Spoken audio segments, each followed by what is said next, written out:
درگاہ اجمیر شریف کے لیے P M Modi نے چادر روانہ کی۔ ہندوستان کے پرائم منسٹر نریندر مودی نے حضرت خواجہ معین الدین چشتی رحمۃ اللہ علیہ کے 813ویں عرس کے موقع پر درگاہ اجمیر شریف کے لیے روایتی چادر روانہ کی۔ یہ چادر مرکزی وزیر برائے اقلیتی امور کرن رجیجو اور بی جے پی کے اقلیتی مورچہ کے صدر جمال صدیقی کے حوالے کی گئی، جو حضرت خواجہ معین الدین چشتی رحمۃ اللہ علیہ کی درگاہ اجمیر شریف لے جائیں گے اور 4 جنوری 2025 کو ذمہ داروں کے حوالے کریں گے۔ یہ 11ویں مرتبہ ہے جب پرائم منسٹر نریندر مودی کی جانب سے اجمیر درگاہ شریف کے لیے چادر بھیجی جا رہی ہے۔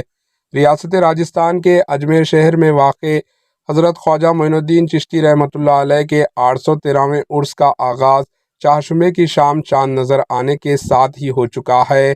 صوفی فاؤنڈیشن کے چیئرمین اور اجمیر درگاہ کے سجادہ نشین حاجی سید سلمان چشتی نے اس موقع پر کہا کہ یہ روایت 1947 سے جاری ہے کہ ہر سال ملک کا پرائم منسٹر درگاہ کے لیے چادر بھیجتا ہے اور امن بھائی چارے کے لیے دعا کا پیغام بھی دیتا ہے۔ Bureau report AHN news. AHN news کے YouTube چینل کو سبسکرائب کریں اور بیل آئیکن کو دبانا نہ بھولیں تاکہ آپ کو ہر نئی آنے والی ویڈیو کا نوٹیفیکیشن بر وقت مل سکے۔